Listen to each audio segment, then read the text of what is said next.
A gente fazer um bom trabalho e ele não ser divulgado, ele não ser compartilhado, te impede. E hoje, né, a gente não tem mais estabilidade, a gente tem, isso foi substituído por empregabilidade. Quando eu vou compartilhando conhecimento da minha área, o meu colateral ele vai saber. Você tem que ser a pessoa mais burra da mesa. Acho que o nosso grande desafio é o nosso tempo de validade.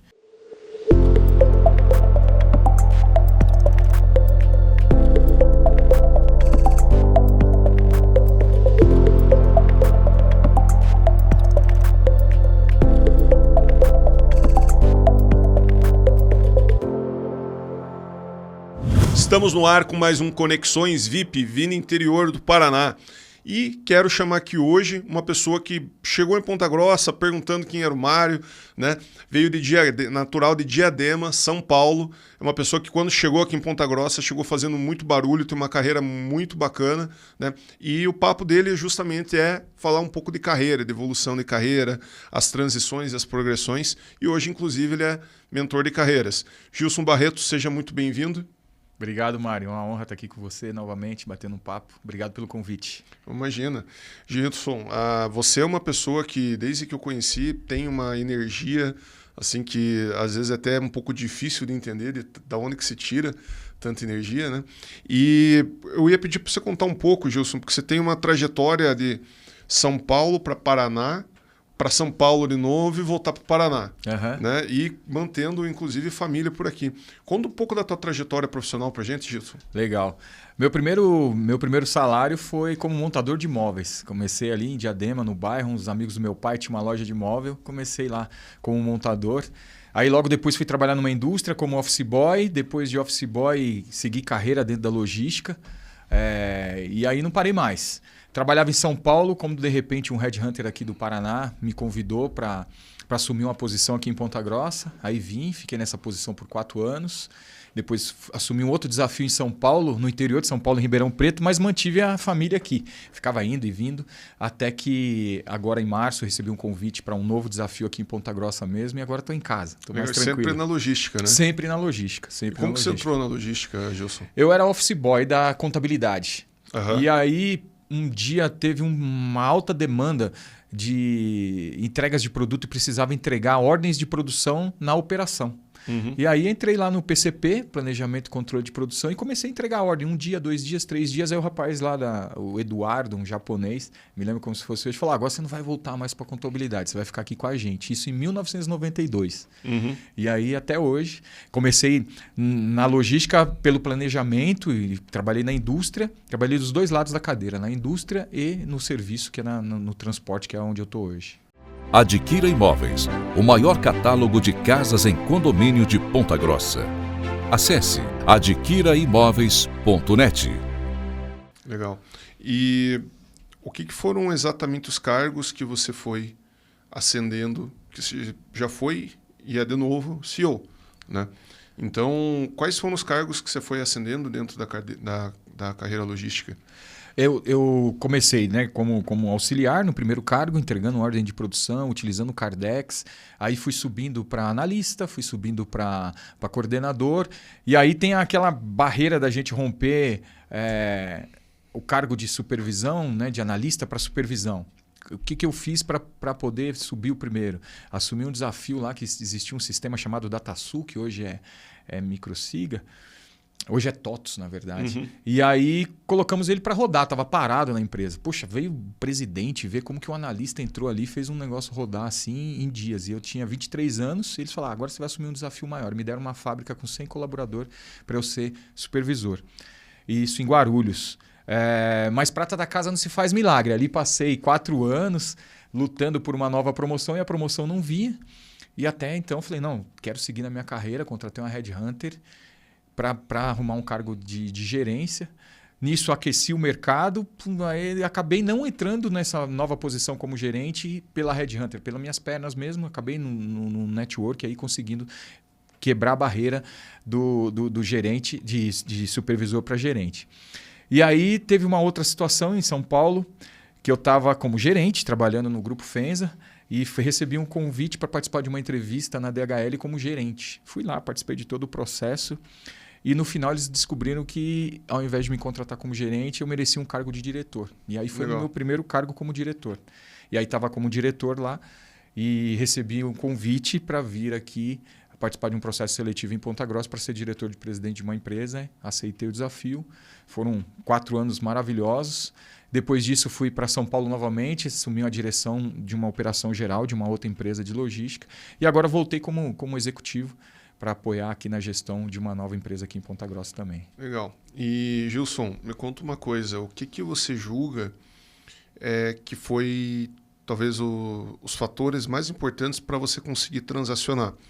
É muito comum ou as pessoas seguirem toda uma carreira dentro de uma empresa, né? E do lado do headhunter, muitas vezes, né, do RH, digamos assim, o cara que está pulando muito de galho em galho também, poxa, será que tem algum problema com ele? Só que se de fato fosse um problema com você, você não estaria ascendendo. Então, o que de fato você vê como determinante para essa transição?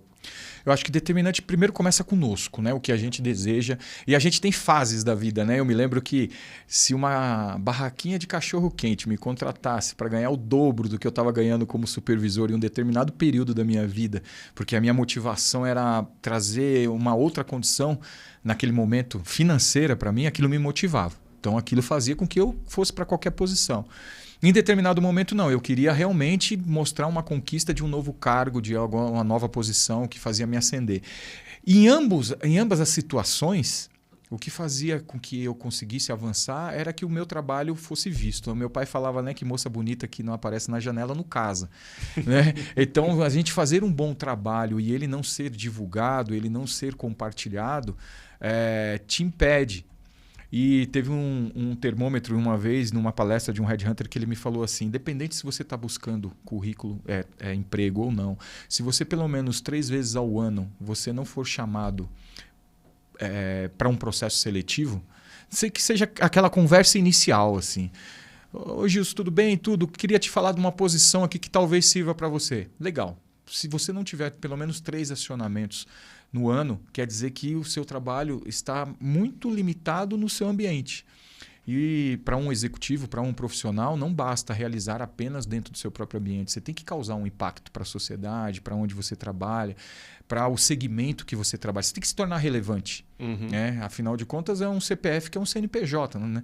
Eu sou um CPF que tenho que dar resultado para mim, né? Para minha família, tenho que deixar um legado.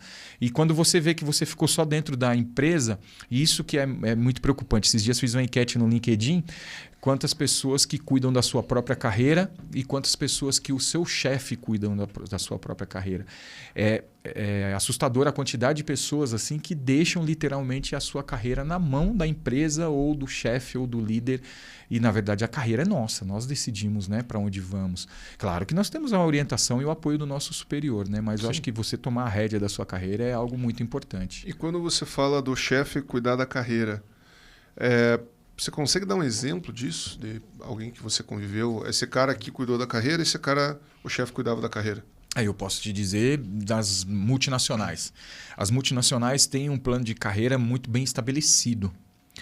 E aí quando eu encontro colegas, eles seguiram aquele by the book ali certinho. E graças a Deus estão migrando para aqueles passos ali. E teve outros colegas que, mesmo tendo esse plano, falaram, puxa, esse plano não condiz com a minha necessidade pessoal. Ou seja, meu ascender determinado cargo para eu ganhar X% a mais vai me demorar 5 anos. Então, deixa eu abrir uma porta aqui que é o mercado. E aí buscar e ele quebrar essa regra, falar, não vou esperar esse plano. Essa semana mesmo falei com 2 colegas de São Paulo que estão lá por todo feliz, seguindo o plano que eu participei com eles lá, e eu tive outro caminho e eles continuaram e o plano está indo conforme desenhado, porque é rigoroso. Porque o contrário é verdadeiro, né? Quem não consegue ascender dentro das multinacionais também são convidados para outras posições, né? Então ele tem que crescer. Mas eu vejo isso, você tem que estar alinhado se o plano de carreira traçado pela empresa que você trabalha, pelo segmento que você está alinhado com os seus desejos pessoais, né? Porque no final do dia, quando você pega um executivo, um profissional, um empreendedor frustrado, é porque ele às vezes tomou uma escolha que estava muito alinhada com aquele momento e não com o todo da família, né? Eu vejo que na maioria das vezes ele tomou uma decisão que é confortável, que não é alinhado às vezes com o que ele tem de propósito, né? e se vê muitas vezes numa situação que ele não consegue mais voltar atrás, ou por questão família, ou por, familiar, ou por questão financeira. Eu vou até te contar um exemplo, não sei se você sabia, mas eu era funcionário público, né? E como funcionário público, chegou um ponto que eu estava assim, estudando para concurso, e eu estava lá doente, estava com febre, tudo morrendo, e estava estudando lendo sobre o Warren Buffett. Eu lembro claramente isso. Daí eu pensei assim, com febre, eu pensei comigo, por que eu estou lendo esse negócio se eu quero ser juiz? E eu estou passando mal lendo esse negócio. Então, se eu estou fazendo uma coisa enquanto eu estou mal, né, deve ser uma coisa boa para eu fazer se eu estiver bem. E daí eu resolvi ir para o mercado financeiro. Claro que teve uma transição, só que é todo um processo, né? Até você começar a trabalhar as ideias na tua cabeça, tudo. Todo mundo te chama de retardado, né? Você vai querer largar para o serviço público, você tá idiota, piada, né? Uhum. Enfim. E daí, o que foi a conta que eu fiz? Cara, sem contar as reformas e previdência, etc., eu ia trabalhar 35 anos para talvez receber mais 35%.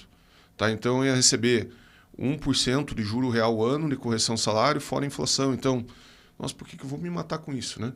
E daí foi esse insight. Só que o que foi, aproveitando, eu comentei um pouquinho de mim, né? O que foi o teu despertar para isso, para essas mudanças, assim? Foi simplesmente a vontade ou aonde que você reconheceu esse brio para ousar? Vou ser sincero, a boa parte, o mercado que me chamou. Então, aí fez um convite, como eu sou um executivo, homem de negócio. Poxa, Gilson, vamos tomar um café que tem uma oportunidade aqui para você. Poxa, eu vou lá, tomo um café, entendo se faz sentido para mim, para minha família e vou. Lá atrás, quando eu tomava mais a decisão, quando eu ia buscar o mercado, eu percebia que o time não estava alinhado com o meu. Uhum. Poxa vida, eu quero algo mais, mas eu acho que se eu for andar aqui vai demorar X tempo. Como que está o mercado ali fora? Porque o meu pai trabalhou 38 anos numa única empresa em São Paulo. Minha mãe trabalhou 23. Então, quando eu falei para eles que eu ia trocar o meu primeiro emprego, nossa, foi um trauma. E hoje, né, a gente não tem mais estabilidade. A gente tem, isso foi substituído por empregabilidade. Empregabilidade é o tempo que eu demoro para sair hoje da posição que eu estou, quanto tempo eu demoro para me recolocar numa posição tão boa ou igual ou superior. E isso a gente só tem um indicador que mede, é o quanto o mercado está te acionando quando você não está procurando. Sim. Então, esse é o momento. E o que me acionou sempre foi isso. Assim, puxa, o inconformismo de poder dar uma condição melhor. E, às vezes, você participar... A roda de amigos que você tem, as pessoas que você circulam e fala, cara, você consegue uma coisa melhor. Por que você não pensa em algo diferente? Então, a gente ter amigos também que nos estimulam, sim, né? Eu li outro dia que você é reflexo das cinco pessoas que você convive, né? Uhum. Então, se tem uma pessoa que convive que só te anda de lado você vai estar, né? Se tem pessoas que te puxam para frente vai. Eu me lembro que quando eu fiz 2 pós-graduação, uma seguida da outra, foi um ambiente que eu trabalhava com engenheiros, pensa um povo que estuda, pessoal de engenharia, e eu era administrador que depois me especializei em logística. E foi o tempo que eu fui estudar na XP, fiz curso na XP lá no centro, o Guilherme estava lá, você via lá o pessoal na sala, assim, um andar... Putz, a salinha, as cadeirinhas assim mal colocada, mas estava começando a XP e foi um curso de graça que o pessoal de Guarulhos descobriu, foi a primeira vez que eu estudei sobre isso. Então aquele ambiente de trabalho que eu estava me estimulava a ser um profissional melhor, uma pessoa melhor. E como tive ambientes que eu percebia que eu não podia estar ali, que ali era corrosivo. Era corrosivo. Sabe assim, você não ter com quem você... Porque a gente vai crescendo na carreira, vai tendo um momento na vida... que até por esse momento que eu estou oferecendo mentorias para as pessoas à noite, eu vejo que chega um momento que isso é muito solitário. Sim. Né? Como que você vai compartilhar uma insegurança que você passou? Que às vezes em casa você não pode compartilhar para não gerar desestabilidade. Exatamente. Você não tem segurança nem do que você quer falar nem ainda. Com o teu superior, com o teu colega, que às vezes quer pegar o teu lugar. Isso aí, isso mesmo. Né? Uhum. E tem uma máxima que fala que se compartilhar sonho com par te jogasse para cima, o seu par não seria par, seria superior, né? Então aí você tem muitas essas coisas que os executivos acabam levando, né? E tem as frustrações, né? Tem as frustrações. Semana passada eu estava com um dos mentorados e ele sofreu numa apresentação para executivos, ele fazendo uma apresentação, ele foi questionado sobre 3 pontos que ele não tinha resposta. ou naquele momento ali, ele não soube se recolocar, ele acabou regredindo 3 passos atrás na carreira, porque ele se sentiu assim, falou, eu não podia estar nessa posição, tem que estar na posição atrás, por causa de uma colocação ruim.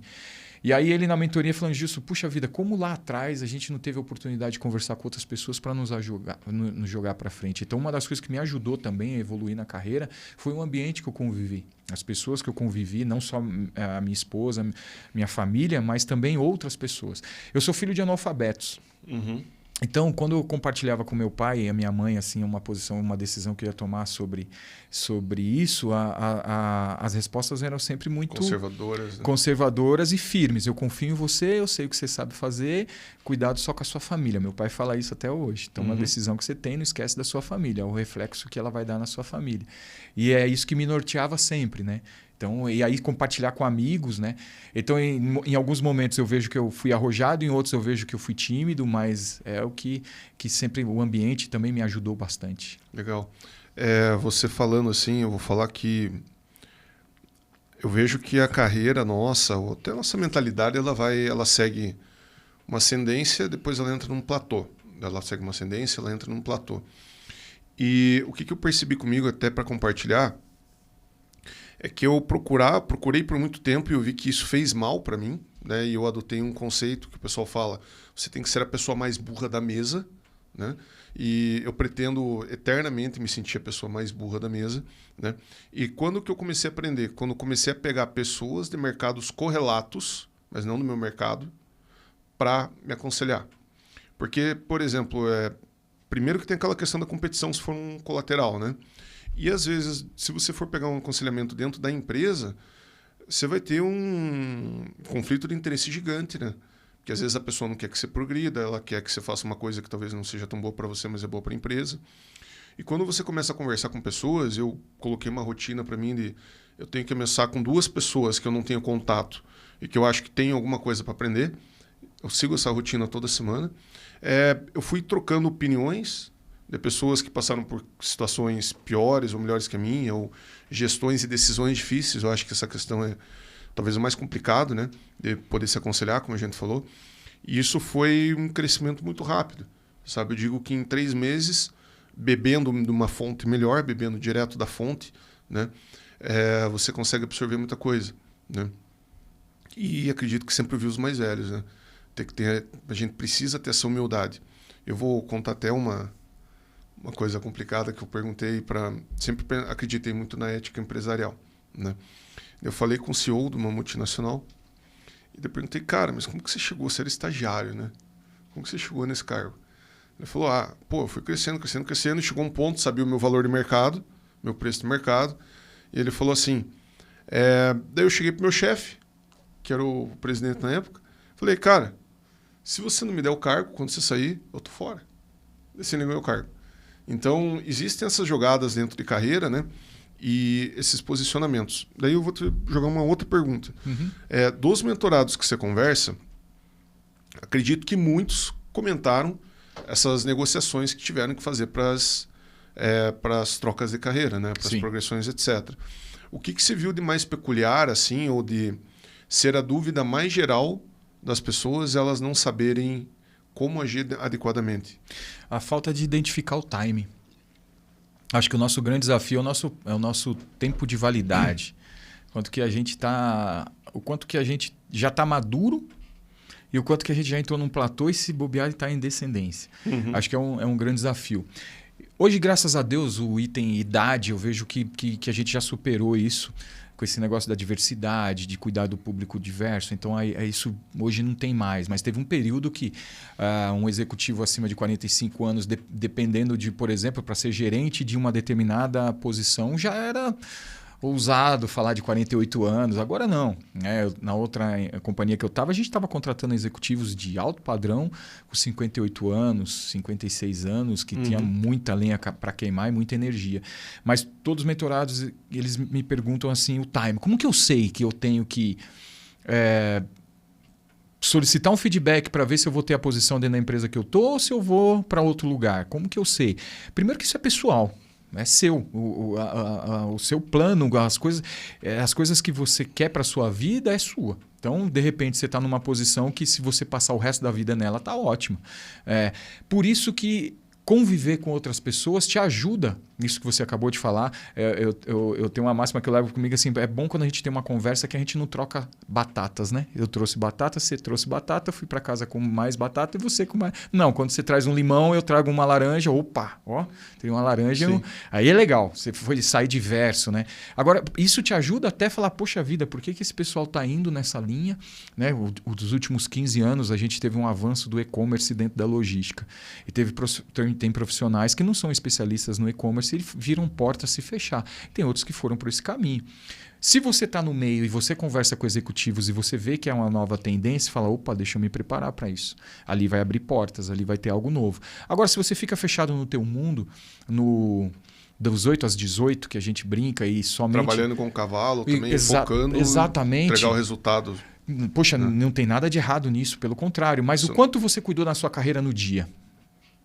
Entregando resultado, resolvendo problemas, criando valor. Hoje a gente veio para casa, a gente vai para casa hoje. A gente cuidou da empresa que a gente trabalha, seja um empreendedor ou seja um executivo. Legal o resultado que a gente entregou no dia. Mas o quanto desse dia ele te ajudou na sua carreira para preservá-la, para dar notoriedade e para avançar um próximo passo. Hoje você regrediu, hoje você fez uma negociação não muito boa, você não teve algo... Opa, é um aprendizado, legal. Sim. Mas o quanto você faz um diagnóstico da sua carreira no dia de hoje? Hoje eu tive uma conversa com um executivo de Telêmaco Borba, que aprendi coisas da área logística florestal que eu nunca tinha conversado na vida, levando para minha carreira. Puxa, fiquei super feliz. Então, poxa, tiquei para o meu dia assim, hoje eu tive um aprendizado. Então, aquilo que você falou de conversar com uma pessoa, falar algo que você nunca viu, hoje eu cumpri essa meta já. Já foi o primeiro dia da semana, já foi. Isso que é o bacana, né? É o bacana. Mas tem semanas que você passa e você olha e puxa, essa semana fui consumido pela operação, né? Fui consumido pela execução e fui pouco estratégico em conexões, em bate-papos, em conversas aleatórias que te ajudam ali no seu dia a dia, né? Então, isso é muito importante. Gilson, me conta, nessa questão do timing, eu acredito que, beleza, o timing é o cavalo encilhado passando, só que eu tenho que conseguir pular no cavalo. O que são esses atributos, esses fatores que eu tenho que ficar alimentando para eu estar capacitado para fazer essa transição, para dar esse pulo? Um ponto, assim, vendo até pelo que você comenta, é posicionamento, né? Eu acho que talvez seja o principal para principalmente você ser chamado e não você correr atrás. Então, quais são os fatores assim que eu tenho que fazer para trabalhar a minha carreira? Aquilo que você comentou para mim é um que eu levo, né? Se a pessoa... A frase às vezes é forte ou a pessoa pode até, quem está nos assistindo, não gostar, né? Não gostar da forma que soa, mas você ser a pessoa de menor conhecimento da mesa, vamos chamar assim. Porque eu gosto de frases de impacto. Vamos supor que a gente estivesse aqui conversando com o Elon Musk. Aí ele ia comentar com a gente como que ele chegou na Lua, né? Como que ele chegou lá, como que ele mandou os satélites aí que hoje estão levando internet para todo mundo. Poxa vida, imagina o nível de conhecimento. Então imagina um cara que é um gerente que quer se tornar um diretor. Se ele viver conversando com gerentes, ele nunca vai descobrir o diferencial que tem um diretor. E ele nunca vai buscar essa habilidade. Se bobear, ele até tem essa habilidade. Sim. Veja só que interessante. Eu não sabia que eu tinha capacidade de ser diretor da maior empresa de logística do mundo, que é a DHL Supply Chain, participando de uma entrevista como gerente. Quem me disse que eu tinha capacidade de ser um diretor foram eles e não eu. Quando eu estive ali conversando, participando de uma entrevista com vice-presidentes. Isso era a primeira vez na vida que tinham 5 vice-presidentes me entrevistando. Quando eu passei todo o meu conhecimento para eles, falaram, cara, você... Depois recebi essa resposta quando eu entrei tomando café com eles. Cara, quando você veio aqui, a gente falou, se a gente contratar esse cara como gerente, ele não vai ficar aqui um mês. Ou a gente abre uma cadeira para ele de diretor, ou então ele não vai ficar. Porque quando eu sentasse na mesa com os meus pares, segundo eles... feedback deles, eles falam, ele já rodou mais estrada do que os outros, então a gente põe ele num passo a mais. Eu só descobri isso estando com níveis de pessoas, como você comentou, superior. Então uma coisa para a gente poder se preparar para o próximo nível é descobrir as habilidades de quem está no nível superior que eles têm. E como que a gente descobre isso? Conversando, perguntando, tomando café, batendo papo. Depois que você descobriu isso, você busca se capacitar. Ou até... Ninguém está preparado para a cadeira que vai assumir. Ele Sim. se prepara muitas vezes ali. Então, você pegar e falar, poxa vida, tem 5 habilidades aqui, dessas 5 eu tenho 3. Poxa, já vou tentar bater nas portas aí, ver quem vai me aceitar com essas 3 habilidades que eu tenho. E se vender para isso, se vender, networking, conversar, bater papo, né? Que nem dos mentorados. Eu faço simulação de entrevista com eles. Poxa, tem mentorado que está preparado para estar no nível muito superior, mas muito superior, mas na cabeça dele ele não está. Por quê? Porque ele nunca teve naquela cadeira. Mas só que ele também nunca se ofereceu para tal. Mas tem também questão de motivação, né? Pois é. Autoestima. Autoestima. E o mercado assusta a gente, né? Porque você vê um monte de gente crescendo e você às vezes não está preparado para crescer ali. Você acha que não está preparado para crescer. Mas o desafio vem. Você não é pai ainda. No dia que chegar no colo, você vai ver, cara. Você vai descobrir tudo. Não tem um manual de pai. Né? Você vai chegar e vai fazer, e vai acontecer. É claro que você não vai assumir um desafio de alguma coisa que você não tenha, você não tenha vivido ainda. Mas se você é um gestor hoje de um grupo de 50 pessoas, você se tornar um gestor de um grupo de 100 é desafiador? É desafiador. Sim. Mas só que você vai ter o mecanismo para tal. Porque vai crescendo, né? Vai crescendo e vai se desenvolvendo ali no dia a dia. E Gilson, com essa caneta ali, por favor. Eu vejo que eu faço recrutamento, faço mentoria e faço treinamento também. E o que eu vejo? Um grande desafio que eu vejo nas pessoas, eu preciso que elas progridam, senão o negócio mesmo não progride, né? É autoestima. Então, é engraçado porque você vê alguns perfis assim, né? Você vê pessoas que têm todas as soft skills, que têm todas as hard skills, mas têm uma baixíssima autoestima e toda hora você tem que estar lá puxando. Você vê uma pessoa que tem as hard skills, só que ela tem uma autoestima tão grande e consegue seguir o seu caminho. E tem pessoas que você vê que conseguem ter tudo isso e ainda usar para o mal, né? É bem comum isso daí. Dos mentorados, eu vejo que as pessoas que elas têm mais ousadia, né, digamos, os mais extrovertidos, mesmo às vezes não sabendo o que estão falando, assumem que estão sabendo, elas transmitem tão bem aquilo que imaginam saber e se promovem, né? Como que dentro desses perfis, como que você vê nessas transições, né, tanto no teu caso como dos mentorados, quem é que se destaca, na verdade? Porque desculpa te interromper, mas esse cara que força, eu penso assim, dá 3 meses você já descobre quem que é o cara, né, quando chega essa pessoa numa posição.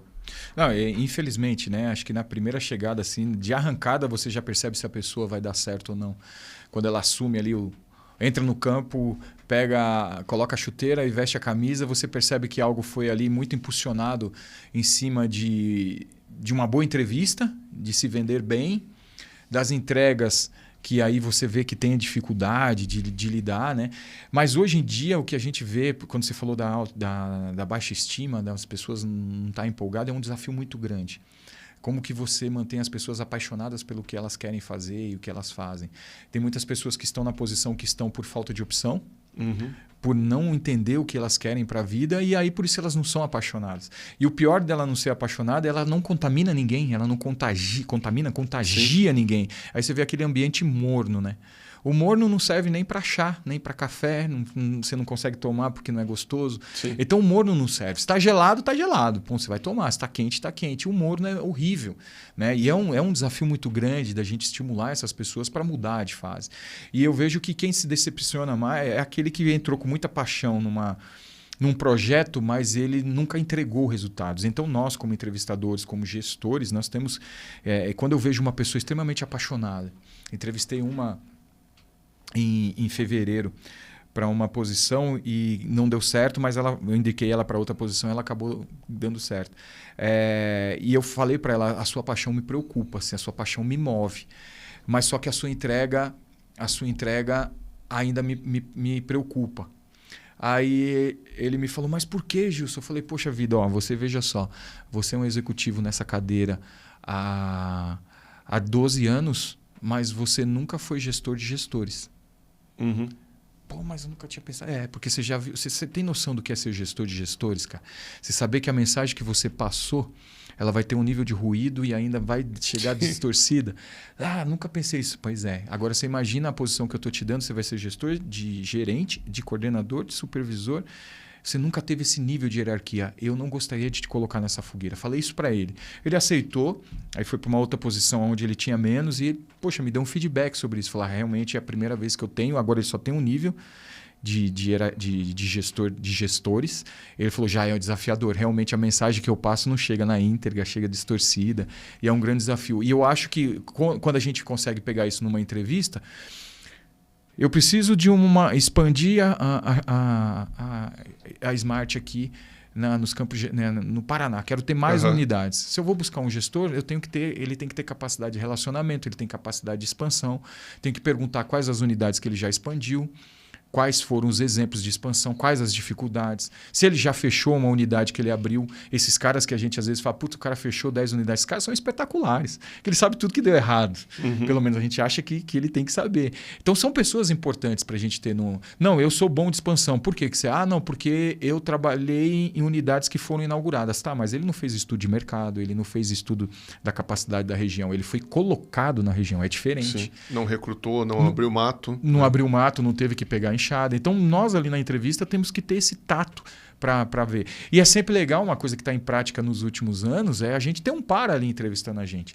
Eu já fui em outra empresa participar de um processo de entrevista de um amigo. Que ele falou, Gilson, puta, eu tô com medo, cara. Vem aqui participar de um processo comigo. Eu falei, mas se der errado, você vai jogar a culpa em mim? Não. É só para eu ter alguém para tomar um café e falar, puxa, porque tinha 2 finalistas ali muito bons mesmo. E ele estava inseguro, que era um investimento pesado que ele precisava fazer. E ele estava com muita dúvida, porque ele gostou dos 2. Ele falou, cara, por mim eu contrataria os 2, mas eu, nesse momento só consigo um. E eu falei, cara, que decisão difícil mesmo. E a gente ensaiou algumas coisas antes de entrar nas salas de entrevista para fazer algumas perguntas. E aí ele conseguiu definir ali, mas foi bacana. Eu acho que isso hoje está mais em prática, realmente. Sim. A gente conseguir colocar mais gente para te ajudar. Mas a avaliar, sempre bom, né, pegar opinião, porque acho que a maior dificuldade é você tirar o teu viés. Total. Da jogada, né? Então, eu lembro porque quando eu comecei o recrutamento, eu pensava, nossa, que legal, né? Você tem aquela ingenuidade, né? Eu já passei, não vou dizer que é muita coisa, mas já passaram, acho que 50 pessoas, né? Que daí teve desligamento compulsório, enfim.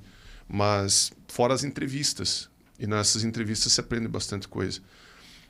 Então você vê, às vezes, quando você está entrevistando, porra, esse cara é mais foda que eu, né? Então, mas esse é o que eu tem que trazer esse cara, né? É isso aí que, nossa, que isso é ótimo, a gente entrevistar gente que já realizou coisa que você não realizou. É o complemento, né, que a gente tem, né? Isso aí. E é difícil de conseguir, né? É difícil de conseguir. E nessa conversa aí que você falou, o que é o viés que deve ser excluído quando eu estou recrutando? Para eu não fazer por predileção, nossa, esse cara faz exatamente as mesmas coisas que eu faço. Isso é uma decisão errada. Eu preciso pensar uma pessoa que pense diferente também, senão ele só vai replicar o que eu estou fazendo e não vai agregar com nada, né? E o negócio deixa ele crescer. Como que eu excluo esse viés? Eu acho que deixando muito claro do resultado que a gente tem. Vou te dar um exemplo da última empresa que eu estava. Foi a maior operação que eu já trabalhei. Tinha 11 mil colaboradores. Eram 26 gerentes assim, que você tinha. E cada um precisava ter uma característica. Então, quando a gente ia entrevistar, se você não tivesse claro o que você precisava para aquela cidade, para aquela região, então entrevistava um gerente para Itajaí e entrevistava um gerente para BH. São 2 necessidades totalmente diferentes. Se você não tivesse muito claro quais eram as entregas que você precisava que aquele executivo trouxesse para aquela região, você ia acabar contratando 2 gerentes iguais e um ia dar muito bem e o outro não ia conseguir. Então a gente tinha que ter isso, fazia com o meu par, meu colega de RH, a gente ia junto e falar, cara, não esquece, BH são 500 colaboradores, Santa Catarina é extremamente bairrista, são 2 coisas distintas. Aí você volta pro quadrado, puta, tá vendo? Esse cara ele não é daqui, vai ter dificuldade. Então a gente tinha que deixar para eliminar o viés de você gostar assim daquela pessoa, do que ela falou, se ela vai entregar aquilo que você quer. Então se você vai numa região que dá muito valor para quem é da terra, não tem nada de errado com isso. Sim. Você tem que achar alguém que é da Um terra. conterrâneo. Um conterrâneo que sabe. Putz, mas chegou um cara aqui que veio de outro lugar, que conhece pra caramba dessa nossa operação. Tá, mas ele não conhece nada da região, ele não conhece nada daqui. Putz, mas eu gostei tanto do cara. Pô, mas não esquece do objetivo principal, que é aumentar o relacionamento, é que tá aqui, é fazer as entregas. Aí você pega outras localidades que a dificuldade é a gestão de pessoas. Então, pô, não importa de onde vem, mas o cara tem uma habilidade de gestão de pessoas, putz, aí você acaba indo. Então, acho que o principal para a gente não entrar no viés é a entrega que você precisa daquela cadeira. E a entrega daquela cadeira, ela muda. Porque dependendo dessa O posição... negócio amadurece, né? Exatamente. Itajaí, por exemplo, quando eu passei por essa situação, era desbravar algo totalmente novo. BH já era um lugar extremamente consolidado, de mais de 20 anos. Era só alguém para continuar fazendo crescer. Então, eu dou esse exemplo porque eram candidatos que a gente entrevistou no mesmo dia. Se você não desliga um botão e liga o outro, você acaba levando para o viés. Né? Então, é você ter claro, para que anotado no caderno, tem um amigo meu que anotava assim, ele ficava abrindo o caderno, assim, a entrega do cargo. O que é a entrega do cargo? A entrega do cargo. Eu quero faturamento, eu quero gestão de pessoas, eu quero crescimento orgânico, eu quero expansão. E aí ele ficava voltando. Putz, aí ele voltava para as perguntas. Porque, falando do outro lado, um bom candidato é aquele que conduz a entrevista. E não é só conduzido pelo entrevistador. Muito bom. É um cara que leva seu... Tá vendendo, né? Ele leva seu portfólio, ele leva sua apresentação, ele leva seu material e ele se apresenta para a empresa. Esse é o excelente. E aí, se você tomar cuidado, você contrata mesmo ali, porque o cara está muito bem, ele se vende bem. E ele está certo. Ele se preparou, ele estudou a empresa, estudou a região, ele estudou o que ele já fez, que tem a ver com aquela posição. Ele perguntou para colegas de trabalho lá, ele se preparou. Cara, eu estou indo participar numa entrevista na XP, como que é a cultura da XP, como que é isso? Tá, Gilson, lá é assim, não fale assado. Dress code, chegue assim, chegue assado, porque o pessoal lá gosta disso, gosta daquilo. Quando você chega, você fala, caraca, veio o cara preparado. Mas é mesmo, o cara se preparou. Que bom, né? É. E Gilson, o que é o teu... na tua atual profissão, né, como que você está desempenhando, não falando da mentoria, mas qual que é a tua grande aptidão? Cuidar de pessoas. Pessoas, beleza. Agora, que é a pergunta que eu quero fazer mesmo. Imagine que se a tua grande habilidade é cuidar de pessoas e você está no ramo de logística, como que você vê a possibilidade de você cuidar de pessoas num ramo, sei lá, de alimentos? Vai mudar tanto? E dos mentorados que você tem, existe esse estímulo no sentido de, poxa, sou de pessoas em TI, vou para pessoas em indústria? Porque o produto é diferente. Eu me pergunto, eu tenho trazido pessoas de outras áreas, né, e eu procuro desenvolver, só que o desenvolvimento ele custa caro, né, demora muito tempo. Mas se vale a pena eu pegar uma pessoa que é um bom vendedor de adubo para vender investimentos. Como que você vê isso? Eu vejo assim, cliente no centro. Então, porque o meu desafio, por exemplo, você tocou num ponto, o vendedor, né? A área comercial de logística, então quantos... Vendedor é o que mais falta no mercado. Exatamente. Então, quantos profissionais tem que são formados em vender frete, carga fracionada seca, carga lotação, vendedor de carga refrigerada? É muito pouco. Geralmente estão na concorrência, não estão disponíveis no mercado. E aí, quando você vai buscar um entrevistado, você fala assim, cara, mas o público que eu vou vender é um público extremamente técnico e conhecedor do produto. Eu não consigo chegar lá com alguém que era um excelente vendedor de consórcio, porque na nossa conversa informal o cara vai perguntar. Ele vai perguntar. E aí, tudo bem? Como é que tá? E o que você fazia? Tá, cara, vendia consórcio, agora tive uma oportunidade. Claro que se souber conduzir ali, você vai levar. Mas pode acontecer... no meio de um processo de venda, uma pergunta extremamente técnica, falando de logística, que o colega não vai ter a resposta e vai passar uma fragilidade da empresa. Mas só que como nós não temos vendedores para tudo isso, o que a gente acaba tendo que fazer e sai mais caro o processo de venda? Sempre tem gente entrando para ser vendedor de transporte, sem ser do segmento, mas acaba tendo um par. Então eu venho vender para você aqui hoje, a primeira venda que eu vou fazer, vem um par comigo que está há anos no mercado. Sim. Esse colega vem, entra lá para te vender, eu começo falando e ele está aqui do meu lado. 2, 3 perguntas que ele percebeu que eu não tenho, mas então, na nossa empresa, completando o que o Gilson está fazendo, a gente já treina as pessoas para isso. Ao ponto de, por exemplo, quando tem um processo de integração, você mandar para outras regiões. O cara está treinando de São Paulo, treinar no Paraná, treinar em Goiânia, treinar em Brasília. E vai para o asfalto, vai junto com o outro para aprender. Porque realmente você tocou num cargo que está em extinção, né? Sim. Vendedor, né? Porque o cara logo que se torna um bom vendedor, daqui a pouco ele se torna um gestor. Aí eu acho isso ruim. E aí vai perdendo, né? Vai perdendo. Porque o que o vendedor quer? Ele tem, né? Ele vive de variável, mas ele também quer uma estabilidade e ele quer crescer. E o próximo cargo dele é o quê? Gerente de vendas. Sim. Diretor comercial. E aí ele vai crescendo na carreira. E aí vai faltando aquela galera ali da entrada. Então, uma saída tem os vendedores internos. O vendedor que está ali no telefone interno, que tem todo um back-office ali de apoio. Você depois jogar ele para a rua, depois jogar ele para a visita. É uma coisa muito usual no meu segmento. Né? Que aí você deixa lá, você tem todo um back-office fazendo atendimentos. Aí você fala, poxa, quem é que se destaca aqui? Legal, agora vamos cobrir umas férias, vai para a rua. Sim. Aí ele vai lá e aprende no asfalto, daqui a pouco você Eu faço toda essa jornada. E você falou do par, né? Eu trabalho com o líder. Daí o líder até falam que o máximo... Eu já entrevistei gerentes de agência, né? Até 25 pessoas que eu vi. Só que eu acho ruim esse aspecto porque o cara ele começa a ficar distante do mercado. Ele só é aquele cara que fica cobrando, né? E adotei agora recentemente um limite de 6 pessoas, porque você tem que ter a tua desenvoltura comercial, até para você estar atualizado no mercado e orientar a pessoa que está entrando para ela estar atualizada também. Né? E tem muita coisa de venda que é nuance. É muito difícil você conseguir passar detalhes. Às vezes tem um raciocínio diferente que você usa para responder alguma coisa diante da condição do cliente, que tem um perfil... sei lá, mais qualitativo ou mais quantitativo, né? E é difícil. A venda, na verdade, como ninguém foi treinado para vender, e treinamento de venda de uma semana é só para você aprender a seguir script, na maioria das vezes, né? Isso gera essa dificuldade.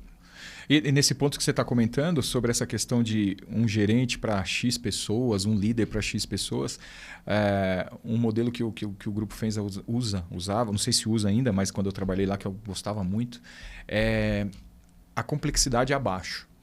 Então, não tinha uma regra assim, o Gilson é gerente de 4 e o Mário de 12. Era o que tinha abaixo. Se eu tinha carteiras estratégicas, eu tinha 3 liderados que tinham contas extremamente estratégicas, globais e tal. Então, puxa, você vai ficar com 3 pessoas, porque o que está abaixo é extremamente complexo.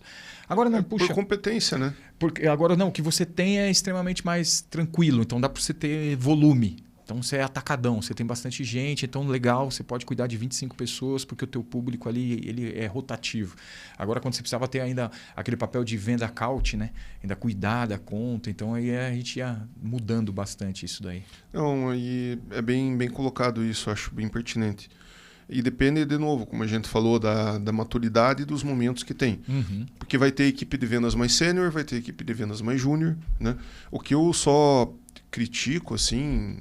não no sentido de criticar, mas não necessariamente o bom vendedor vira bom gestor, né? Porque daí tem um fator humano. Geralmente o vendedor é uma pessoa muito mais competitiva e quando você coloca ela para cuidar dos outros, isso pode ser tanto um baita de um problema, né? E às vezes o vendedor meia boca é um bom gestor. E você sabe que isso no meu setor de logística isso é uma luta nossa. Eu tenho um excelente supervisor que está ali, aí de repente surge uma vaga de gerente, eu jogo o cara lá como gerente, eu perdi um excelente supervisor e não ganhei um gerente. Aí perdi a cadeira, porque aí não dá para retroagir, não dá para voltar. Né? Então, e é um exercício que a gente tenta fazer no nosso setor, mas é um setor extremamente competitivo, não como os outros, não diferente dos outros, mas o correto era pegar um supervisor e cobrir as férias de um gerente. Cobrir as férias de outro gerente. Né? Putz, o cara ticar lá, falar, putz, já cobriu férias de 5 gerentes. E o cara sabe o que é. Então ele já rodou, ele performou nas férias, ele não se assustou com o público que estava ali, ele teve todo... Acho que dá para agora colocar ele lá. Mas não, a gente... Porque o cara performa um pouco, você põe ele ali e se assusta. E essa transição de de ser solitário para gerir pessoas é extremamente complicado. Bem delicado. É bem delicado. E quando você fala da área comercial, que envolve metas, envolve remunerações variáveis, aí complica mais ainda, né? Porque é direto no bolso, é direto com a pessoa, e você pode derrubar ela ali no... E tem muito ego e vaidade, mas assim, só um ponto. Você comentou de ter que segurar a pessoa, né? Aproveitando as férias, cobrir férias, etc. Só que a gente tem uma coisa que é a escassez de mercado, né? Então você não tem pessoas suficientes muitas vezes para optar por fazer esses testes.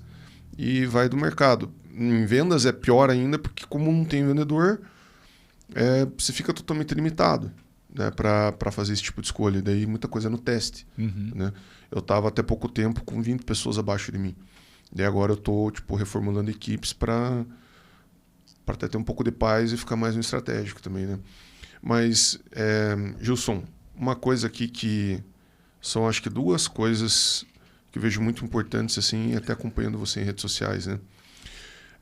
O que você diria que é um bom posicionamento, né? E como eu devo, as melhores práticas de posicionamento, a gente está falando de LinkedIn um pouco antes de entrar, né?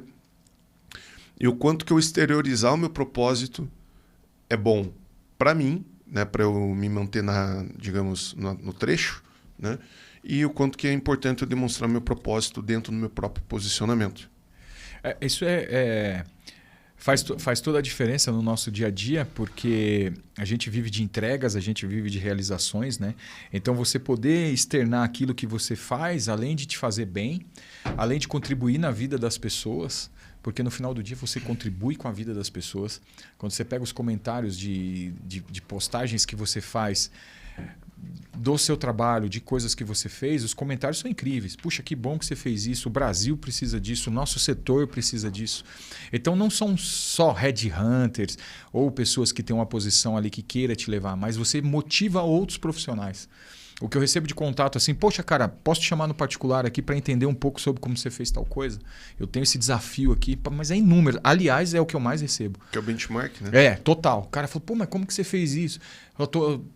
Como que você escolheu essa região? Como que você escolheu esse local? Então, quando você publica, compartilha, né? Vivemos um momento de compartilhamento, realizações do seu setor, você enriquece o seu setor. Você torna ele nobre, você dá... Porque a gente recebe tanto conteúdo pobre, quando você tem algo tão bom que você fez, promoveu 3 pessoas hoje.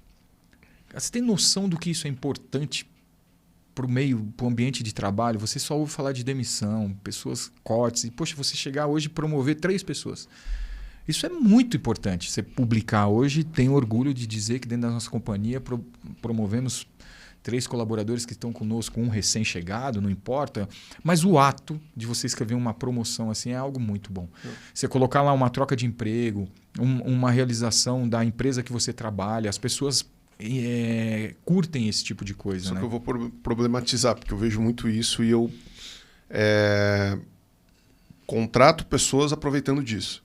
Né? Então, no setor bancário, sempre tem aquele negócio de... Bater meta. Bateu meta, tem fotinho na meta lá, né?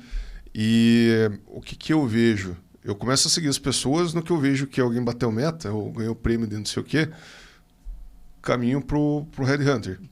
Vai lá e fala com o cara, né? Então, tem esse posicionamento de eu me autopromover, é uma das formas, mas até que ponto? Porque eu vejo que tem pessoas que... Acho que pode ser até uma dúvida que o pessoal te traga. Eu só bati uma meta uma vez no ano. E eu posto essa meta. E daí você vai ver, quando você vai analisar o LinkedIn da pessoa, você vê que só teve uma publicação. E daí tem aquele cara que é reloginho, que toda hora está batendo meta, consistência, persistência, etc. Qual que é a melhor forma de eu que estou querendo ingressar para algum lugar, de eu me posicionar para fazer essa autopromoção, para eu ficar bem visto aos olhos de possíveis contratantes ou headhunters? A gente fala da meta, né? Mas hoje um profissional ele é feito de... E tem setores que não vão ter metas, né? Como na logística ou no RH. Não, a logística tem muita meta. Tem bastante. Tem SLAs, né? Quando você põe lá que a tua unidade atendeu X% do prazo de entrega, dos KPIs que foram traçados, né? Mas a dica que eu dou para um profissional... que ele crie seu storytelling inteiro. Fale de gestão de pessoas, fale de contato com o cliente, fale da rotina de como que ele trata com as pessoas, com o ambiente, com o dia a dia, como que ele está vendo a economia, como que ele está vendo o setor. Se ele tem essa rotina, ele é um profissional completo. Então você não vê só o cara batendo meta, você vê o cara fazendo reunião com o time, engajando o time. Pum, opa, o cara cuida de pessoas. Você vê ele visitando o cliente, cuidando de cliente, tratando de cliente, entendendo, desbravando novas carteiras, indo buscar novos negócios. Fala, putz, o cara tá ali cuidando. Buscando novas tecnologias e publicando coisas de novas tecnologias do setor deles, legal, inovações e tal. Quando você pega lá e vai olhar, você fala, caraca, o cara fala de tudo do setor dele. Ele fala de tudo, ele não fala só da venda, porque às vezes a meta tá fácil, ou tá boa, ou tá numa maré muito boa na região que ele tá. N situações do cara bater meta, putz, o cara tá indo super bem. Mas e cadê relacionamento? Como que é o relacionamento com o cliente? Como que é o relacionamento com os pares? Sabe? Que é o 360 graus da pessoa, né? Total. Então, poxa vida, legal.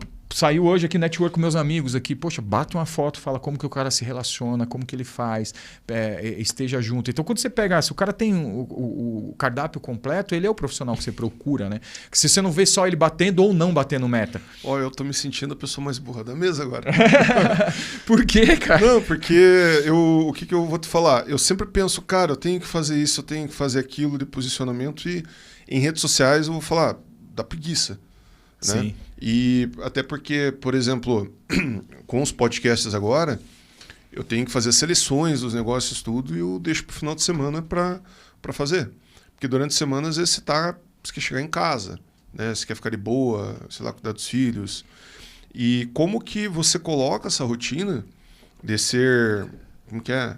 High profile, né? Eu sou mais o perfil low profile, né? E daí, como que você faz para adaptar para a pessoa colocar isso dentro de uma rotina dela se posicionar, né? E essa é a primeira pergunta, né? Como que eu trabalho isso? E a segunda pergunta, o low profile, ele deve virar um high profile ou não? Eles têm uma maneira dele seguir o estilo dele? Não, ele tem a maneira de seguir o estilo dele, porque até ninguém segura a respiração por muito tempo, né? Você vai querer ser algo que você não é, você não consegue. Então, eu vejo o colega, o Leopoldo, quando esteve aqui, ele falou para mim, pô, eu vi você publicando, criou um canal e hoje o canal dele vai muito mais do que o meu ali. Ele, puta, desponta, ele tem uma rotina uma disciplina de publicação espetacular, edição de vídeos muito boas. É um merchan aqui pro Esdras, né? Que fica incrível. Eu vejo os comentários, eu sigo a galera comentando os vídeos dele. É muito legal, seguidores que a gente tem em comum. Mas ele viu um exemplo que eu estava fazendo, ele falou, Gilson, ele mandou um print, falou, cara, nós tivemos essa conversa e ele criou um negócio que está muito legal. Qual que é o nome? É Logisticando, uma coisa assim, não é? É o NS Tech lá, como que ele criou o canal? Me dá um merchan aí. É Leopoldo NS Tech. Leopoldo NS Tech. Aí ele criou uma página só dele, só fala de trabalho, todo dia ele tem um horário de publicação e tal.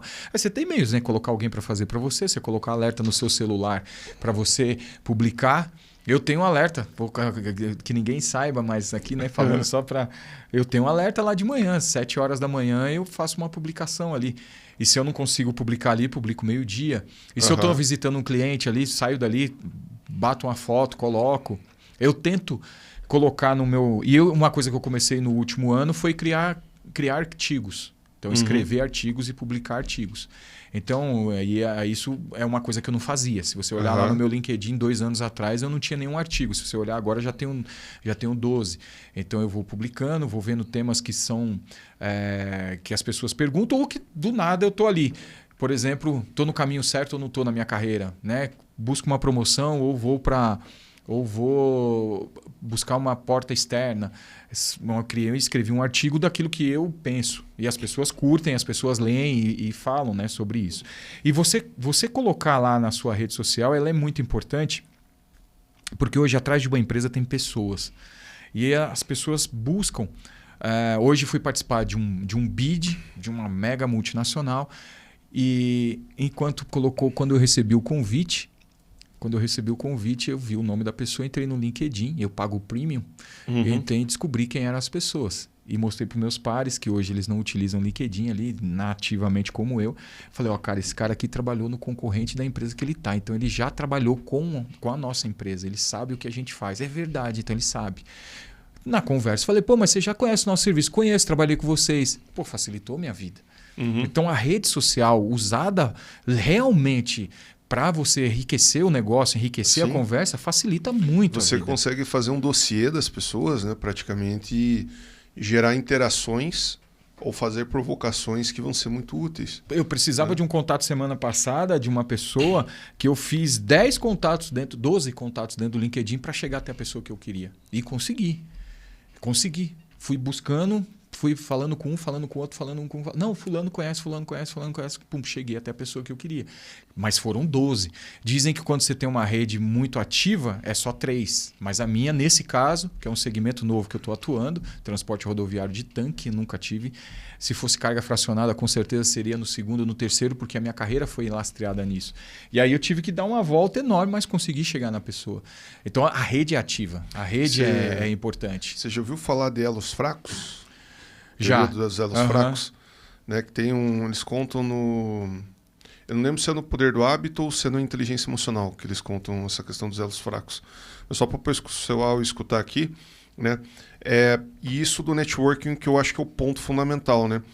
Você não tem que conviver com as pessoas que você sempre convive. Esses são os teus elos fortes. O que vai fazer com que você gere amplitude e envergadura para fazer, às vezes, todas essas negociações e ir conversando com as pessoas certas é quando você conhece muita gente. E não necessariamente da maneira mais profunda possível, que são os elos fracos. Daí eles contam um exemplo de uma mulher lá nos Estados Unidos que foi vítima de racismo e ela era amiga de todo mundo. Tipo aquela senhorinha que todo mundo gosta. E quando aconteceu uma coisa com ela, virou um motim na cidade, porque ela tinha muitos elos fracos. Se ela tivesse um relacionamento ótimo com poucas pessoas, isso não teria acontecido.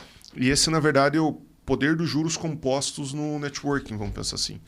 Né? E falando de LinkedIn, uma das coisas que te dá muita...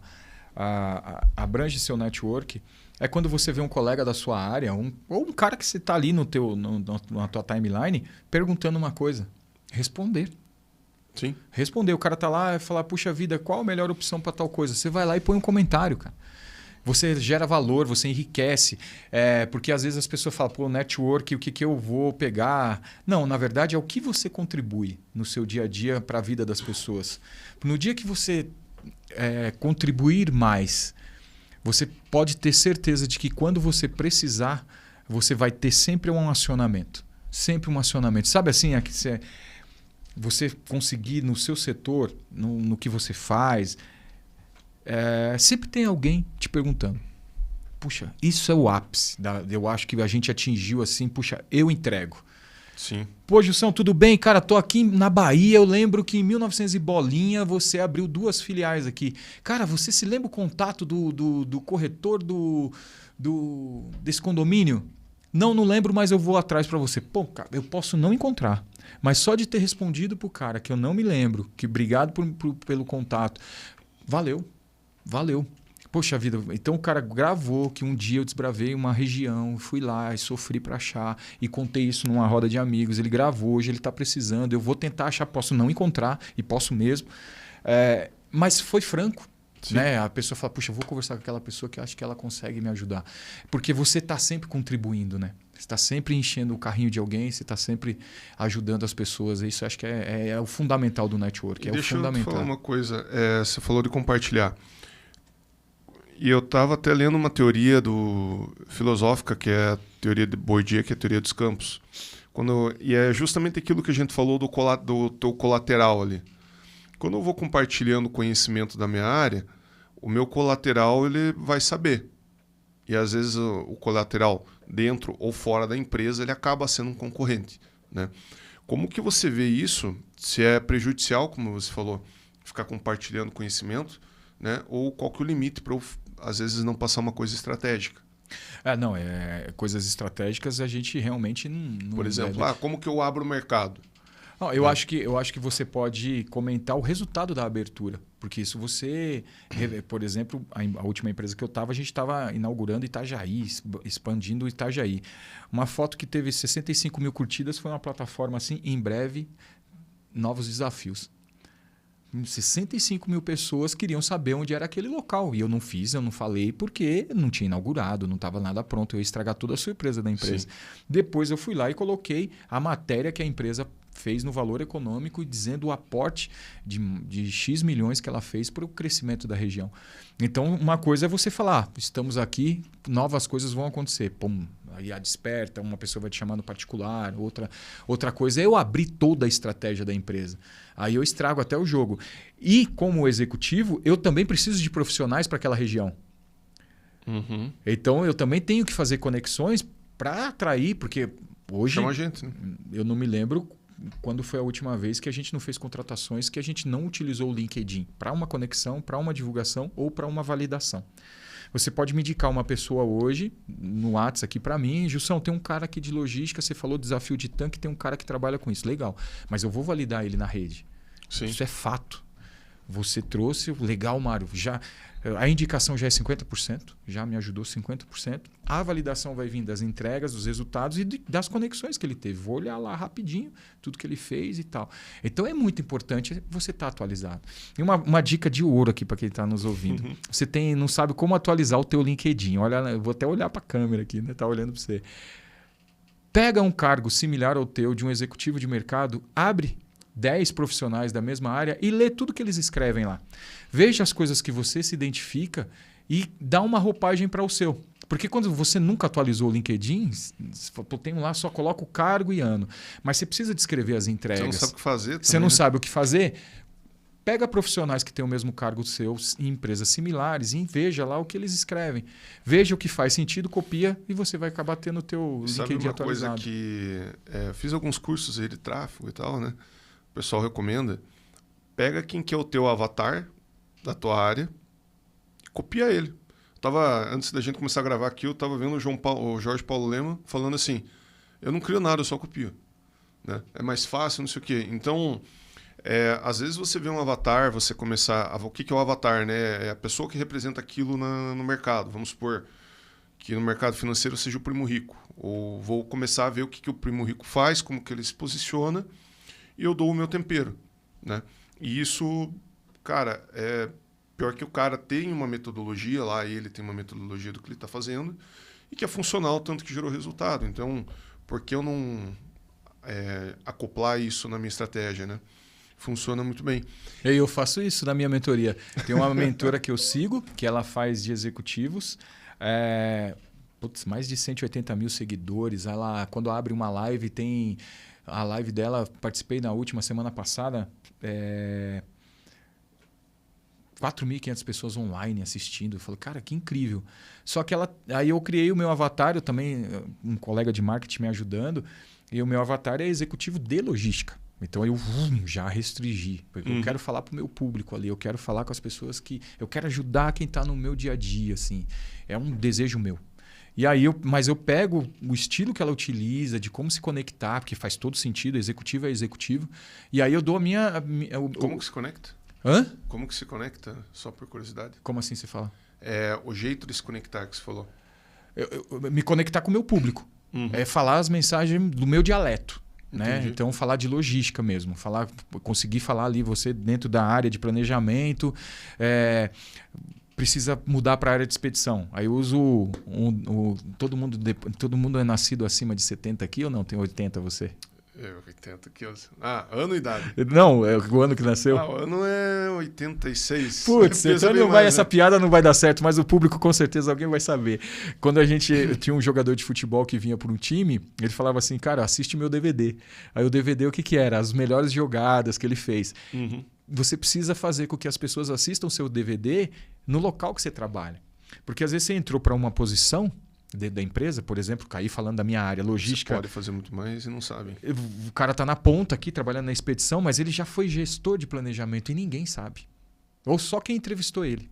E tem um cara hoje desesperado por um baita executivo de planejamento e ele está ali quietinho na parte de expedição. Então, venda seu DVD todos os dias. Explique. É claro, não se torna aquele cara chato, mas vai tomar um café com uma pessoa. Sabia que eu já vivi tal experiência? Sabia que eu já realizei tal, já resolvi tal problema? Um dia que surgir uma oportunidade, vão lembrar de você lá no canto e falar: poxa vida, aquele colega já trabalhou com comércio exterior, mas hoje ele está ali atuando somente na expedição. Vamos trazer ele aqui pro... Vamos assistir o DVD dele, vamos bater um papo, né? Eu vou fazer uma consultoria com você agora. Eu sei que você ter uma coisa muito bem definida, como você falou, funciona muito bem. Tá? E daí você comentou até do Leopoldo, que ele montou o canal... O Leopoldo Nstec. O próprio dele, né? É. O próprio dele. E o que eu ia te perguntar? Eu tenho uma questão que, de um lado, eu quero trazer cliente porque eu sou o responsável por gerar as campanhas que alimentam a minha equipe, né? Por outro lado, também tenho o posicionamento de gestor, que é para contratar pessoas, e tenho o posicionamento da competência em vendas, para capacitar essas pessoas, e eu tenho também o avatar, a personalidade ali disso que eu estou fazendo agora. Né, que é conexões, que é relacionamento e tudo mais. Que é uma coisa que eu descobri que eu sempre gostava, mas eu não sabia, digamos, profissionalizar isso. E daí, por que eu estou te falando? Por questão de posicionamento. Eu vou me posicionar como, ou eu escolho uma das posições, ou eu escolho a que gere mais sinergia com tudo, né? Ou eu crio vários canais. Né? Por exemplo, eu vou ter o canal que eu vou trabalhar para cliente, perfil médico. Eu vou ter o canal... meu que eu quero contratar pessoas para minha equipe. O que seria a melhor maneira na tua visão?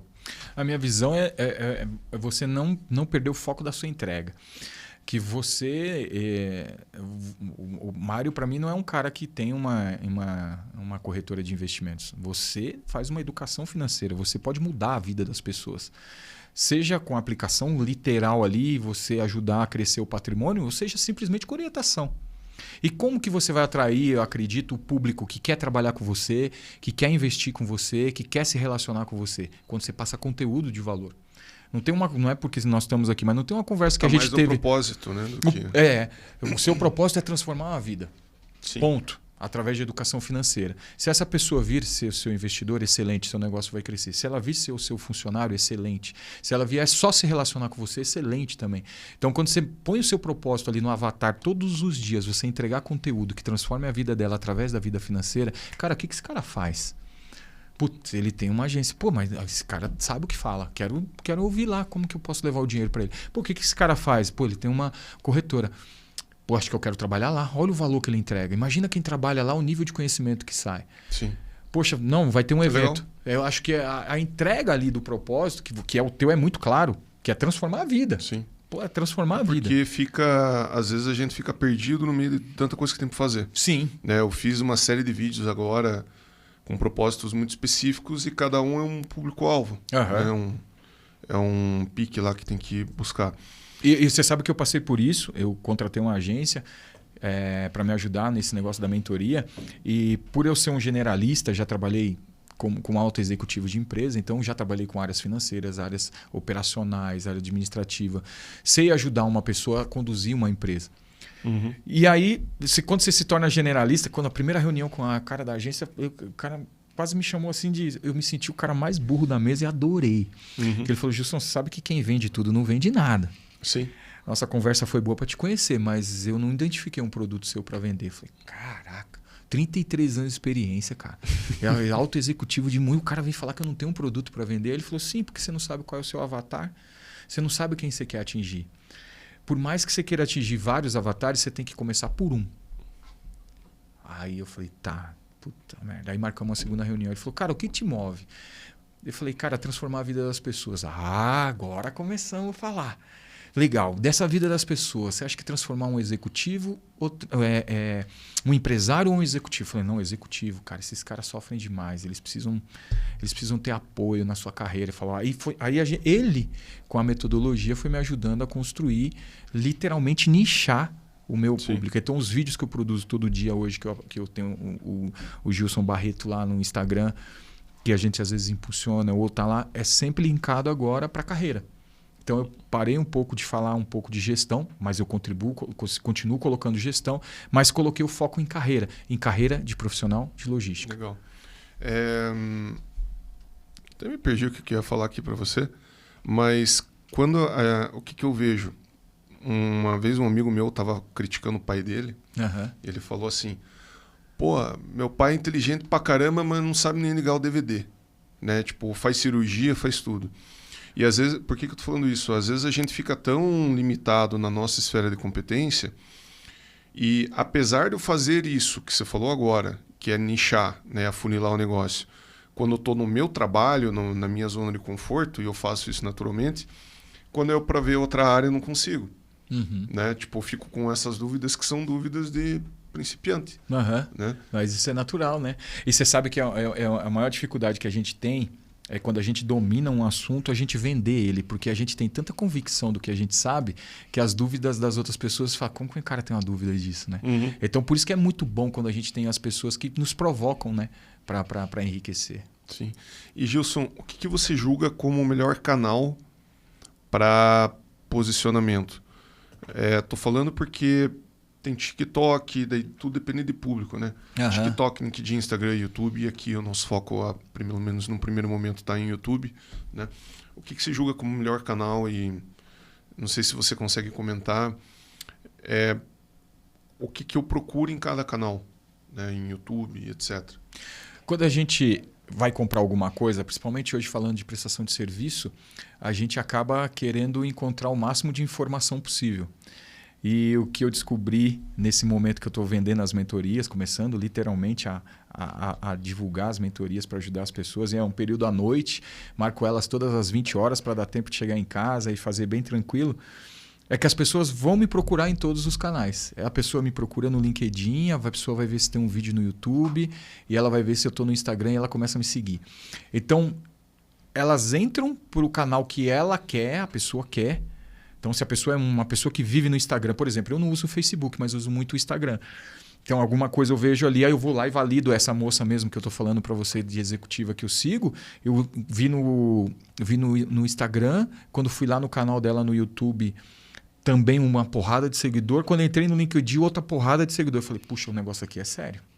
Então eu vejo que quando você cria o conteúdo para os diversos canais, você valida a sua identidade, você tira a dúvida de realmente que você é um aventureiro naquilo. A pessoa vai e valida em cada um deles. Né? Para mim, o LinkedIn é o mais sério para o meu segmento. É o que mais me conecta com as pessoas. Mas o Instagram hoje eu acho que é um canal que leva todo mundo para os outros, né? Sim, é que na verdade o LinkedIn ele é muito nichado. Sim. Né? Então no Instagram você não vai ficar procurando vídeo de logística no Instagram ou seguindo pessoas de logística no Instagram. Ele é um canal mais amplo, com mais alcance, até eu acho.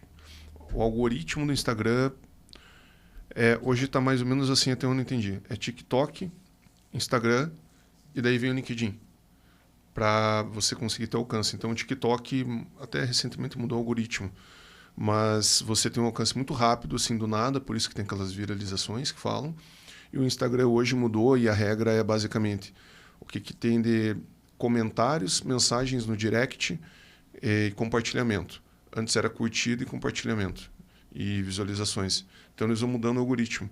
O do LinkedIn eu já não conheço tanto assim, mas acredito que são também as interações, né? Geralmente são as interações. As interações é que enriquece, né? E principalmente pra gente, quando você põe uma enquete lá e você vê que 14 mil pessoas vão lá e votam assim naquilo que você está falando, aí você fala, opa, coloquei um conteúdo relevante. Aí quando você vai em outro lá que teve 100, aí você fala, opa, errei na mão. É importante, né? E Gilson, uma pergunta mais pessoal aqui. Qual foi o grande desafio da tua carreira aí? Que você pensou, poxa, o que eu faço agora e como que você resolveu isso? Foi quando eu entrei numa empresa em São Paulo que tinha corrupção. Foi um desafio. Eu tinha pedido a conta, recebi um convite para trabalhar nessa empresa, não conhecia esse bastidor, não utilizei o que eu utilizo hoje, que é também conhecer as empresas que me convidam. Isso daí, porque às vezes a gente recebe o... Só que você não descobre, né? Assim, eu só descobri isso na dor, né?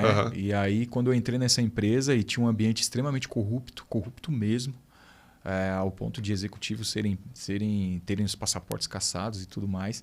E aí falei para minha esposa, escolhi o melhor lugar que eu podia, fere totalmente nossos valores. Acabei de pedir desligamento de uma empresa, muito bem recolocado, e entrei no outra ganhando bem, uma posição muito boa, uma empresa extremamente de relevância. Porém, é o pior lugar que eu podia estar. É o pior lugar que eu podia estar. E ali não teve outra, né? Tive que mexer já meu... Quanto tempo você ficou lá? Fiquei 1 ano. Fiquei rapidamente... Você descobriu na hora, assim? Não, porque aí não foram abrindo, né? Uhum. Aí conforme foi descobrindo... Do dia que eu descobri até o dia que eu saí da empresa foram 3 meses. Mas eu fui percebendo que a conversa era diferente. Primeiro que o ambiente não era... Era um ambiente um pouco mais hostil, um ambiente que não te acolhia.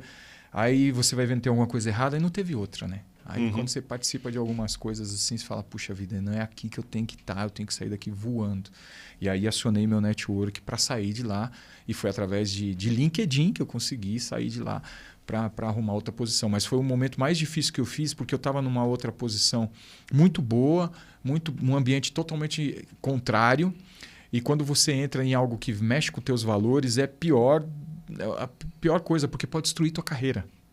Destrói tua família, destrói tua vida, destrói tudo, né? Cara, pode destruir tudo que você construiu em segundos. É pior do que você ser convidado a ser demitido de uma empresa, num ciclo que se encerrou, não tem problema.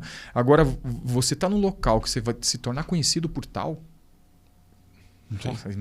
Isso não tem. Um ciclo eterno? Não, isso não tem. Aí você vai carregar essa marca pro resto da vida. Foi o pior momento. Eu morria de medo disso reverberar e tal. E depois, anos depois que eu saí de lá, teve notícias nacionais da empresa. A casa caiu, como diz o outro, né? Não teve jeito anos depois. Porque não tem como, não é? Não há nada encoberto que não venha a ser revelado. E foi à tona. Legal não, né? Legal só para concordar. Sim, legal, foi um desafio. E eu falo isso nas mentorias. Você recebeu um convite para trabalhar comigo, você sabe quem eu sou, você sabe a empresa que eu trabalho, você sabe qual é a nossa reputação. Hoje a gente consegue muito rápido na nossa rede falar, cara, recebi um convite para tua empresa. Cara, lá tem problema de pagamento, lá tem problema disso, lá tem problema de clima. Você consegue conversar com as pessoas e descobrir o que acontece lá, como que é. Putz, é meta, tá bom, mas você é reconhecido, não é reconhecido? Você tem N perguntas que você pode... Ainda mais se você está trabalhando, está bem, você só quer dar um passo adiante. E aí surge um desafio de um ambiente que você não conhece. Aí você tem que perguntar, E deixa eu te fazer uma última pergunta. Tem algum caso emblemático que você consiga comentar de uma resolução, de um problema que foi resolvido de algum dos mentorados? Você acha que seria muito significativo assim, para comentar? Cara, tem, que até foi emocionante. O mentorado, a vida não é feita só de valores pessoais, né? Eu sou um cristão e acredito em Deus. E o cara simplesmente fazia 4 anos que estava afastado de Deus. Ele deixou de acreditar na vida, assim. E eu perguntei isso na mentoria, o cara começou a chorar, cara. Putz, e aquela pergunta veio assim, foi literalmente Deus que fez eu fazer aquela pergunta pro cara. E ele falou, pô, Gil, isso é a coisa que mais me incomoda, eu não tenho força para voltar para a igreja. Aí ele falou para mim assim, independente de voltar para a igreja, né, ele se desconectou de Deus, da fé, ele perdeu a fé. Mas aquele ato foi um ato de fé. Eu falei, cara, você acreditar e falar para mim, acho que a vantagem do mentorado, que é só eu e ele ali conversando na tela, por mais que seja, ele se abriu, né? E aí ele falar que conseguiu se conectar, voltar, se dar os passos, né? Assim, para mim foi o máximo, porque eu acho que um homem sem acreditar em Deus, sem ter propósito assim, é difícil de viver, porque os desafios são materiais, esses desafios assim a gente acaba superando, mas se se perder no meio do caminho, né? É o teu próprio propósito, né? Pois é. Eu vejo,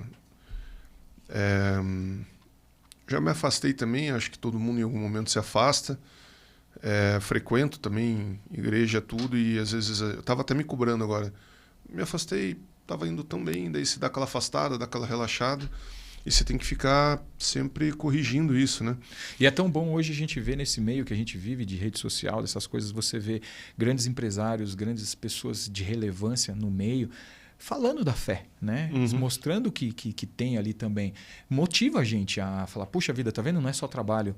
Não é só trabalho, não é só business, né? Você tem também uma conexão, porque a gente, aliás, é o que nos move fora tudo isso, porque passa as coisas, você vai se apegar ali, né? Sim. Você vai para lá e é legal você ver isso, né? E eu vou te falar aqui, confessar para todo mundo, né? Eu reestruturei minha fé, cara, porque assim, eu sempre procurei ler muita coisa. Uhum. E eu procurava ali, queria achar a resposta e a melhor estratégia e coisa arada e resolvi. Primeiro comecei por Eclesiastes, né? E daí comecei a ler Novo Testamento. Mas eu vi que muitas das respostas que eu procurava estavam lá, né? Talvez eu não fosse cético para querer aprender com a forma da linguagem, né? E recentemente eu me lia, agora nesse final de semana foi da videira, né? Que você é videira e que você tem que fazer as podas e que tem que ter o terreno preparado, etc e tal. E tem muito a ver com toda essa questão de jornada profissional, né? Tem coisas que você tem que abrir mão. Se você não está no timing, não adianta querer crescer. Se você não está num terreno fértil, não adianta você ter uma boa semente, que ela também não vai crescer. E é tudo isso, né? E puxei de domingo ontem, né? Na verdade. Então, a religião, ela serve como um alicerce muito grande. E teve uma situação com um mentorado meu, pessoa da minha equipe, eu falei, cara, você tem tudo para dar certo. E ele, não sei o que, e vi assim, tipo, destaque em primeiro treinamento e tal, e falei para ele assim, mas tem uma coisinha que eu ainda não sei dizer o que é, mas tá faltando. Daí deu, sei lá, um mês, ele falou, Mário, aquela vez que você me falou daquela coisinha, descobri o que era Deus. E do nada, tipo, ele fechou um negócio muito grande. E daí começou a andar. Então, ter esse alicerce, assim, você ter uma linha mestra para você seguir, ajuda muito. E eu acho que principal, te tira dúvida. Porque quando você tem Deus assim atrás de você, você pensa, cara, eu estou me debatendo com um galho e o problema é uma árvore. Então, se eu tenho um apoio forte o suficiente, essas dúvidas, igual aquela questão da dúvida de posicionamento, né? Você pega e vai. Vai com fé e vai com coragem e se atraca e as coisas dão certo. E é muito louco isso, né? Porque quando a gente entrou nesse assunto, na mentoria, poxa, e aí veio família, aí veio frustrações, e veio tudo mais. E falando de homem para homem, né? E tem homens e mulheres que estão nos ouvindo, o homem é mais fechado, mais difícil falar tudo isso, mais difícil de dar o braço a torcer, né? Tem um vídeo no YouTube muito forte do Whindersson Nunes falando que quando ele se tornou rico, ele descobriu que ele não precisava de Deus. E aí ele depois precisou, buscou tal, mas ele é muito forte o vídeo. Ele fala, cara, comecei a ganhar muito dinheiro, descobri que eu não precisava mais buscar a Deus. E foi ladeira abaixo ele falando como pessoa. É um vídeo muito forte, né? E realmente você vai deixando, vai apagando, quando você vai ver, Sim. Se distanciou, né? E vou te falar, teve um episódio, estava no posto, de um cara falando de Deus, assim, de Bíblia, e eu falei, posso sentar junto? Eu fiquei conversando com ele e tal, ele era pastor, não é mais? Ele falou, Mário, Cristo passou por 3 grandes provações, né? A primeira é fisiológica, que era passar fome no deserto. A segunda era de vaidade. E a terceira era de poder, né? Tipo, o diabo prometendo tudo para ele. E nós, como ser humano, sempre temos essas provações. E se você não consegue superar essas provações, né? Você comentou o caso do Whindersson, eu que trabalho com dinheiro vejo isso direto, seja com os outros, seja comigo, seja com equipe, tudo, né? No meio. E o dinheiro, que é o poder, você passa pela fase de vaidade ali também, né? Mas o dinheiro que é o poder, ele te distancia muito, assim, de você e chega nesse nível de soberba que te faz, às vezes, perder julgamentos de coisas que você, quando era criança, né, ou adolescente, se julgaria inadmissível, e isso, inclusive, te afasta do teu propósito. E quando isso te afasta do teu propósito, as coisas perdem a graça e viram aquela água que nunca mata a sede, você fica correndo atrás daquilo e a vida vira uma bosta. Exatamente. Né? É um profissional frustrado, um executivo frustrado, né? E quando você resolve isso, as coisas andam. E é quando você volta a beber da água que mata a sede. Né? Mata a sede, exatamente. Mas que bom. Bom falar sobre isso, né? É difícil as pessoas terem abertura para falar sobre Deus, né? Mas é importante, né? E hoje de manhã estava meditando também e Deus mostrou lá, né? Sobre a abertura do Mar Vermelho, né? Muitas vezes ele não tira o problema. Ele abriu o mar, o problema continuava ali, deu a solução, passou todo mundo e o próprio problema foi a solução para todo mundo. Né? E às vezes o problema que a gente está enfrentando é a solução. Sim. E a gente achar isso daí vai dar tudo certo. E é muito de viés, né? Você pensar como um obstáculo a ser transpassado e não um problema, né? Exatamente. E mudar essa cabeça. Mas, Gilson, quero agradecer muito aí a tua presença. Você quer comentar quais são tuas redes sociais para o pessoal te acompanhar? Gilson Barreto, tanto no LinkedIn quanto no Instagram, no YouTube. Vamos lá, só achar. Legal. Agradeço demais a tua presença. Aprendi muito, me sentia pessoa mais burra da mesa aqui. Eu também. Então foi bom. Foi uma ótima conversa. Também então, aprendi. Bacana. E, bacana. Pessoal, logo vamos ter aí mais um grande empresário aqui de Ponta Grossa, né? E conto com todos com vocês. Lembrando, Conexões IP, vindo interior do Paraná. Meu nome é Mário Machado, host. Gilson Barreto participou aqui com a gente. E lembrando dos nossos patrocinadores. Adquire Imóveis, Invest Smart, Jardino Montemerano, Mapleberry, Casa Cine, né, Esdras? Opa. Valeu, boa noite. Valeu, abraço. Boa noite.